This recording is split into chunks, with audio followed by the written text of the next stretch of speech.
Thanks for joining us, and welcome back to the Watchman on the Wall podcast. Periodically, we'll bring you true stories of angelic encounters, heavenly visitations, near-death experiences, as well as modern-day prophecies that are relevant to us today. When we come back, we'll begin our next episode.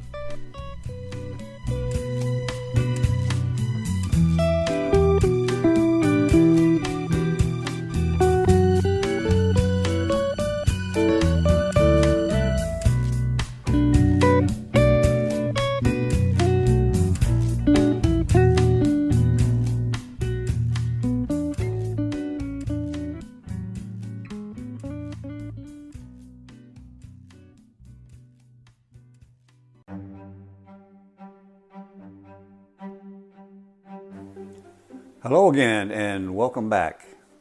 Today we're going to talk about angels, in particular guardian angels.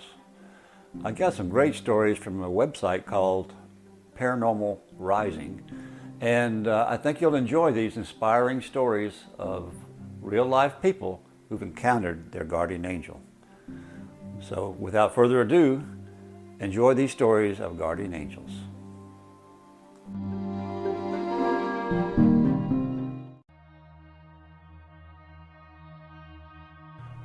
Apologies in advance for any inconsistencies. I remember the main points, but details are a bit fuzzy.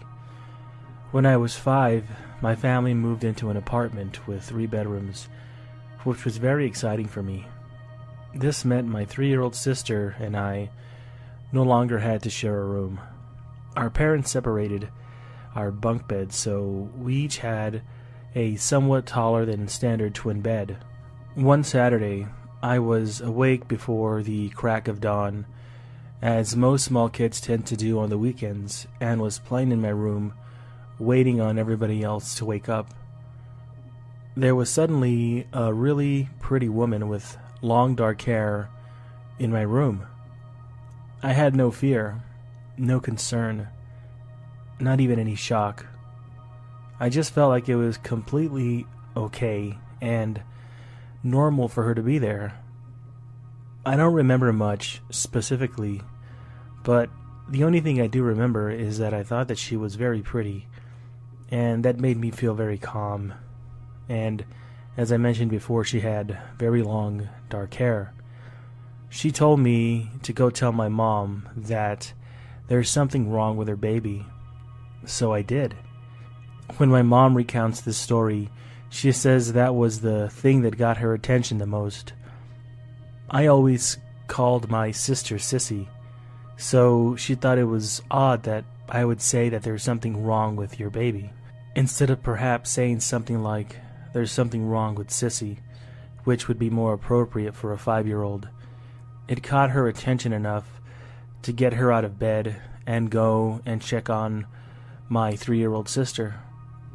Being small kids who were prone to nighttime accidents, we both had the original factory plastic on our mattress with a waterproof cover over it, and finally the sheets. In her sleep, my sister had somehow managed to wrap her neck in not only the sheet, but also the cover in plastic, and was semi-unconscious and turning bluish and purple. She had almost managed to scoot herself between the mattress and the headboard for some reason. It was a dire situation, as she was wedged half upside down between the bed and the wall with her head down. My mom yelled, and my dad came in and ended up having to break the headboard to extract my sister, who was thankfully fine. At some point, I don't remember when, I told my mom about the lady and how she told me something's wrong with your baby. I hadn't even actually set foot in my sister's room to see for myself if she was okay. I just ran and got my mom and told her what was going on because of the advice of that woman. Additionally, a few months and a couple of years later or so, while visiting my grandparents, I ended up finding a picture of the lady with the long dark hair. It turns out She was my grandpa's mom, who was mostly Cherokee and had died very young of pneumonia.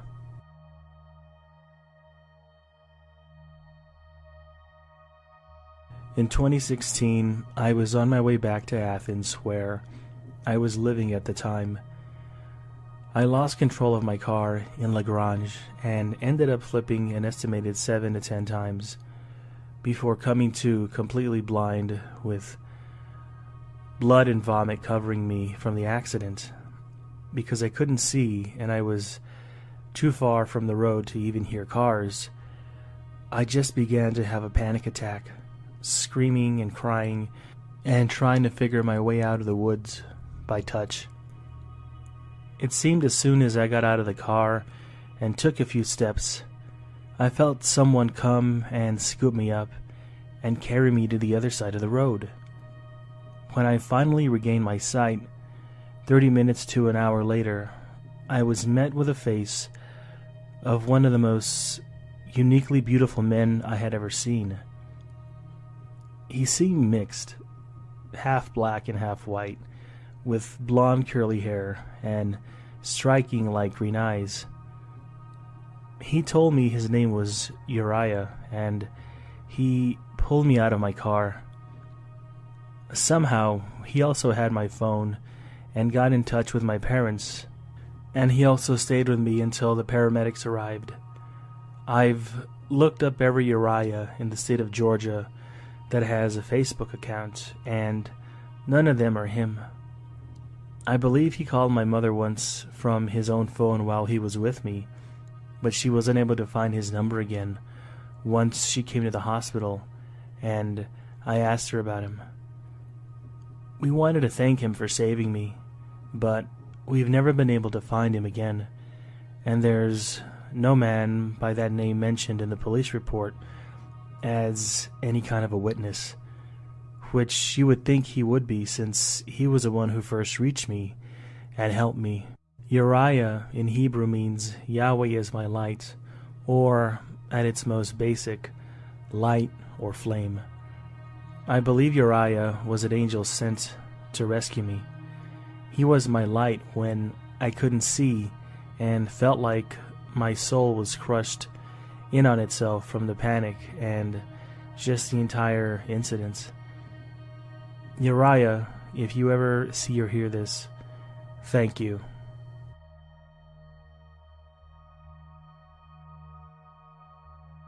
My aunt used to tell this story of an old man that came to her house out in the country. She'd been hanging clothes on the line, and her house sat in the center of an acre of mowed land, surrounded by barren carrot fields.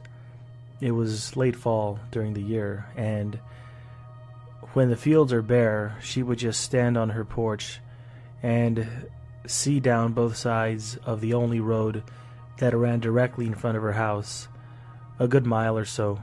Anyways, she's hanging clothes and hears this pounding sound and looks but doesn't see anything.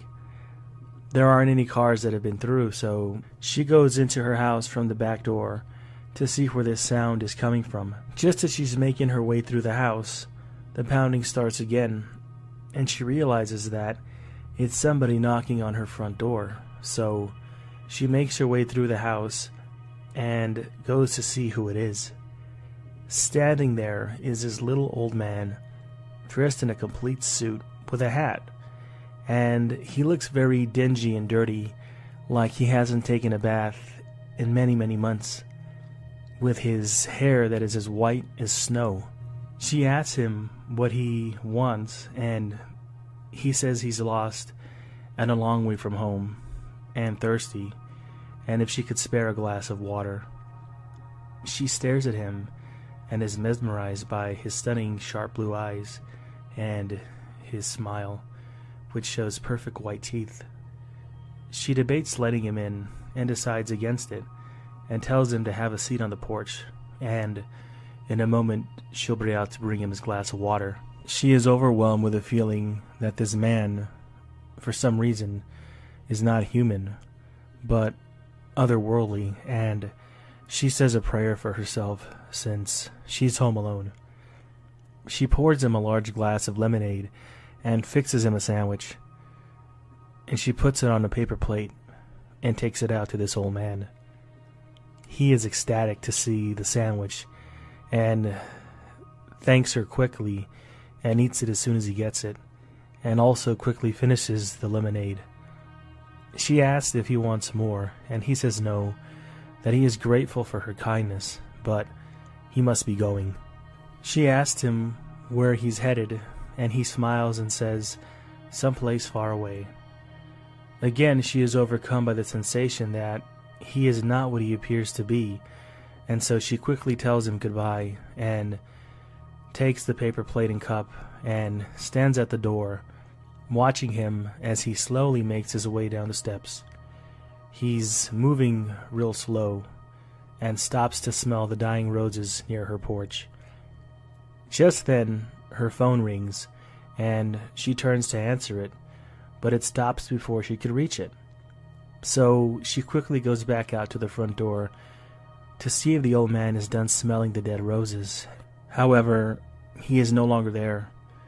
She looks down her long lane and nothing, but as slow as he was moving, he should have still been just starting down the lane on the road, yet he was nowhere in sight. She goes out the door and stands on her porch and looks down the road to see which way he's walking, but for miles she sees nothing in either direction. The old man has disappeared into thin air. Again, that overwhelming goosebumpy feeling that he wasn't really human, nor an old man, comes over her, and she quickly turns to go back inside, and that's when she notices the rose bush. Every single dead rose on the rose bush that the old man stopped to smell was now alive, bright, and beautiful, as if they had just blossomed. She stands there in awe at what she is witnessing and picks off the roses from the branch, and then quickly runs inside and retrieves a paper plate and the cup that he ate and drank from, wraps them in a plastic, and sticks them in her china cabinet and places one of the roses on top of the paper plate. Nobody believed her until she pointed out the red rose still in full bloom in her china cabinet, until she told us that this happened 15 years ago and the rose had not died out yet. She proudly stands by and tells everybody that she regrets not serving him on her best china in hindsight, but still has kept the paper plate and cup that he drank out of and wants to save it for the rest of her life. After all this time, she still believes that she was visited by an angel.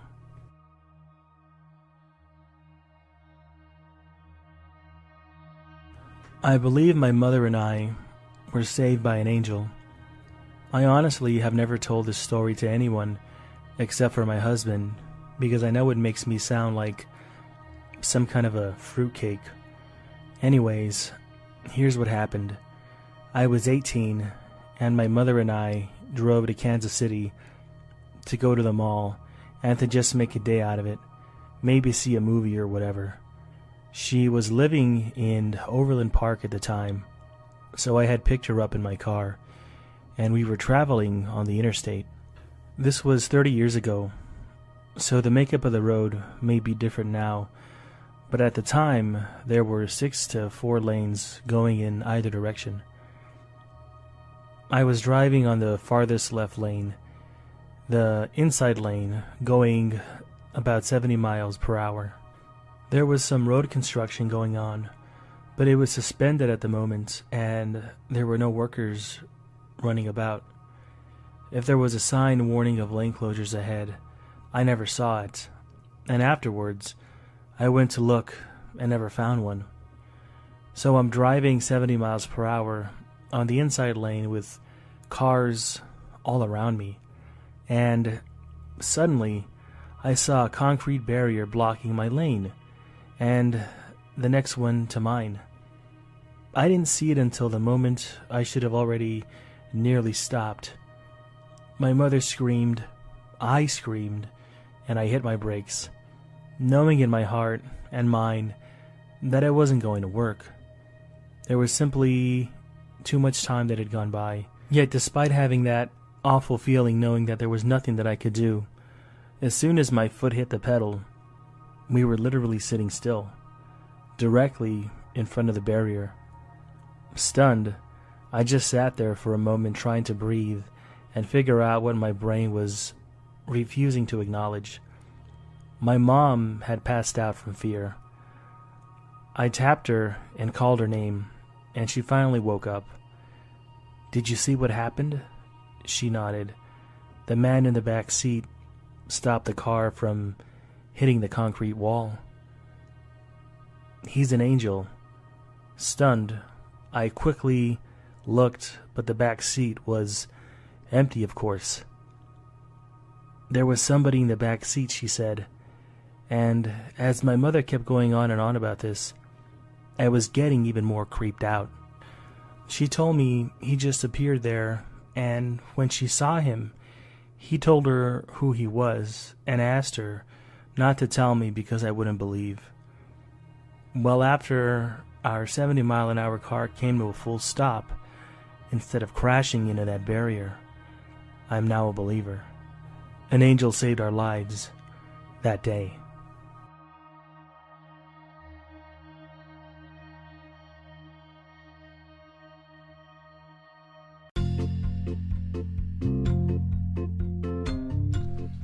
Hello again, this is The Watchman. Please join us each week for an exciting and inspirational podcast dealing with angel encounters, heavenly visitations, near-death experiences, as well as modern-day prophecies that are relevant to us today. So tune in each week and share it with your friends. After all, they could use a little inspiration in their life, too. That's the Watchman on the Wall podcast, and now you can find us on YouTube.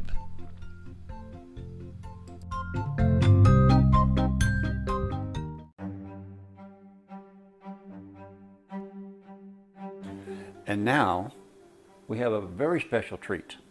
It's the fascinating story of a Marine wounded in Korea in 1950. Writing to his mother, he told her of a fascinating encounter he experienced in the war. And now, here's the original broadcast of A Letter from Michael.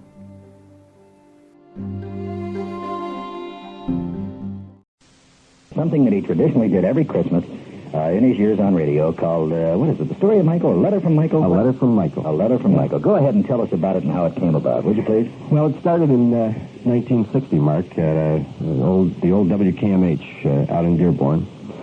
On a couple of days before Christmas, I was looking for something unusual to do at Christmas time. Mm-hmm. I had pre-recorded the true story of Christmas, but I was looking for something unusual, and the news director there said, "I've got something for you," and he opened up his briefcase and pulled out this old rumpled piece of paper. He said, "You read that on Christmas Eve." What it was a copy of a letter written by a young Marine to his mother while he was hospitalized after being wounded on a Korean battlefield in 1950. And it came into the hands of a Navy chaplain. The Navy chaplain read this letter before 5,000 Marines at the San Diego Naval Base in 1951, and then it found its way into this news director's hands.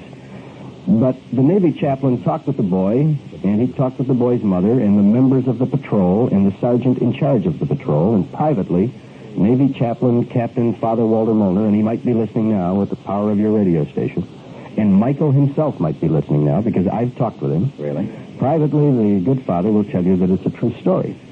So what we did was start to read the story on the Christmas Eve of 1960 and did it for 8 years in Detroit. And what we say at Christmas time is we read the letter and let it stand on its own merits, and this story is the letter, a copy of the original letter from a Marine named Michael about what happened to him on a Korean battlefield in 1950. Okay, we all ready to hear it? All right. All right, let's hear it right now.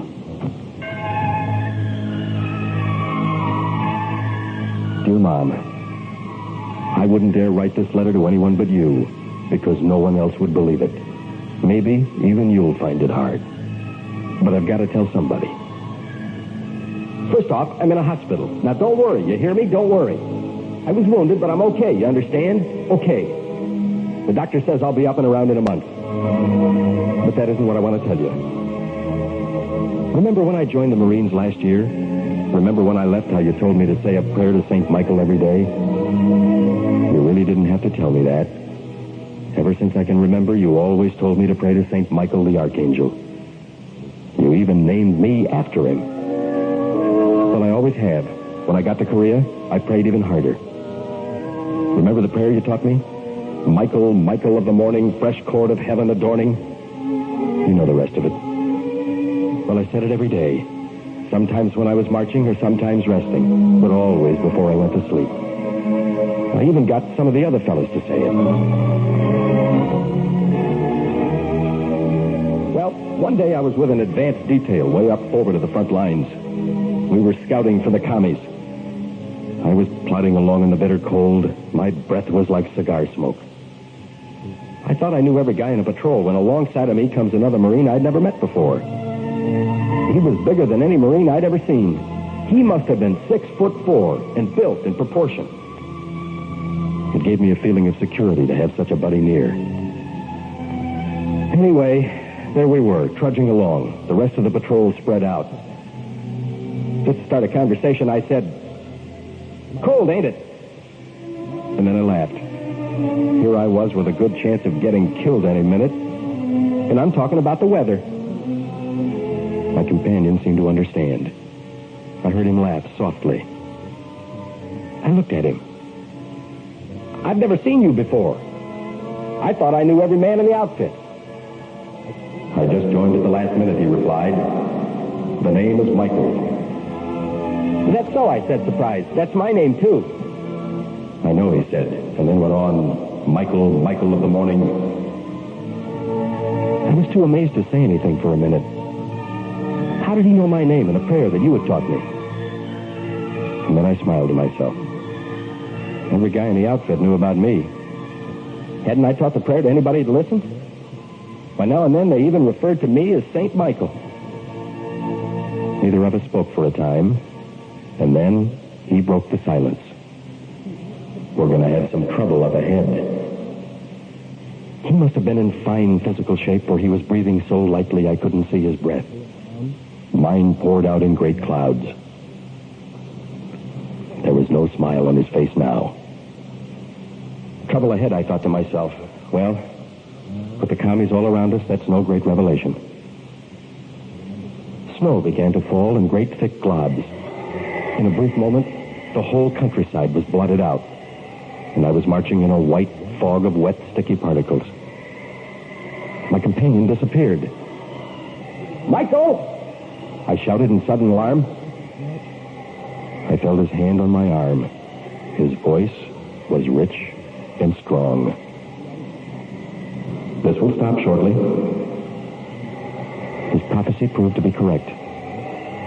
In a few minutes, the snow stopped as abruptly as it had begun. The sun was a hard, shining disk. I looked back for the rest of the patrol. There was no one in sight. We lost them in that heavy fall of snow. I looked ahead as we came over a little rise. Mom, my heart stopped. There were 7 of them. 7 commies in their padded pants and jackets and their funny hats. Only there wasn't anything funny about them now. 7 rifles were aimed at us. "Down, Michael!" I screamed and hit the frozen earth. I heard those rifles fire almost as one. I heard the bullets. There was Michael, still standing. Mom, those guys couldn't have missed. Not at that range. I expected to see him literally blown to bits. But there he stood, making no effort to fire himself. He was paralyzed with fear. It happens sometimes, Mom, even to the bravest. He was like a bird, fascinated by a snake. At least that's what I thought then. I jumped up to pull him down, and that's when I got mine. I felt a sudden flame in my chest. often wondered what it felt like to be hit. Now, I know. I remember feeling strong arms about me. Arms that laid me ever so gently on a pillow of snow. I opened my eyes for one last look. I was dying. Maybe I was even dead. I remember thinking, well, this isn't so bad. Maybe I was looking into the sun. Maybe I was in shock. But it seemed I saw Michael standing erect again. Only this time his face was shining with a terrible splendor. As I say, maybe it was the sun in my eyes, but he seemed to change as I watched him. He grew bigger. His arms stretched out wide. Maybe it was the snow falling again, but there was a brightness around him, like the wings of an angel. In his hand was a sword that flashed with 1,000,000 lights. Well, that's the last thing I remember till the rest of the fellows came up and found me. I don't know how much time had passed, but now and then I had a moment's respite from the pain and fever. I remember telling them of the enemy just ahead. "Where's Michael?" I asked. I saw them look at one another. "Where's who?" asked one. "Michael. Michael, that big Marine I was walking with just before the snow squall hit us." "Kid," said the sergeant, "you weren't walking with anyone. I had my eyes on you the whole time. You were getting too far out. I was just going to call you in when you disappeared in the snow." He looked at me, curiously. "How'd you do it, kid?" "How'd I do what?" I asked, half angry despite my wound. "This Marine named Michael and I were just..." "Son," said the sergeant kindly, "I picked this outfit myself, and there just ain't another Michael in it. You're the only Mike in it." He paused for a minute. "Just how'd you do it, kid?" "We heard shots." "There hasn't been a shot fired from your rifle. And there isn't a bit of lead in them 7 bodies over the hill there." I didn't say anything. What could I say? I could only look, open-mouthed, with amazement. It was then the sergeant spoke again. "Kid," he said gently, "every one of those 7 commies over the hill there was killed by a sword stroke." That's all I can tell you, Mom. As I say, it may have been the sun in my eyes. It may have been the cold or the pain. But that's what happened. Love, Michael.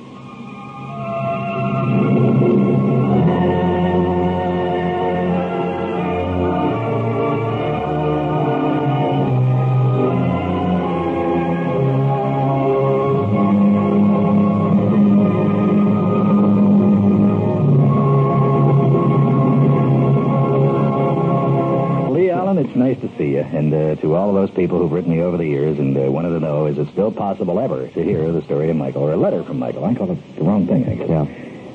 I hope they'll be pleased. We've told them now for the last month that you'd be on and doing it. You ain't going to get this copy back. Michael lives in Indiana. I think Does he lives really? in- Yes. Really? Yeah. Lives in Indiana? Yes, he does. Oh, that's great. Okay, I'd like very much to hear from him. I really would. Well, maybe we can arrange that. Okay. I'll see if I can reach him. I haven't talked with him in a couple of years. All right. He'll tell you it's true, though. Yeah. Well, a lot of people have wanted to hear it over the years, and there it is, and I'm just going to hang on to the tape now. Do I have your permission to play it at will every year? Anytime. Anytime.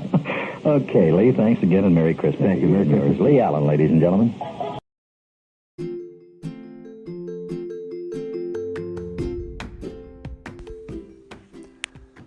Are you looking for a good quality used car but don't want to pay an arm and a leg?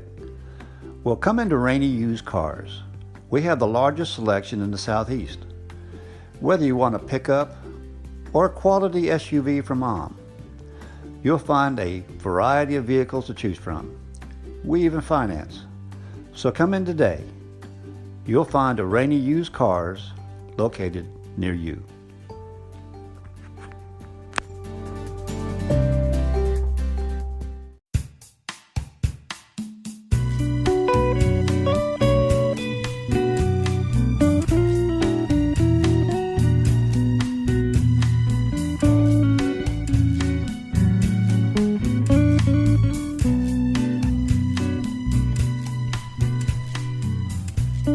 Thanks again for listening, and if you enjoyed this episode, please share it with your friends.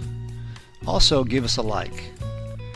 We welcome any comments or suggestions you might have. We also ask you to subscribe so that you will be notified of all our future episodes. Thanks again, and we'll see you next time on the Watchman on the Wall podcast.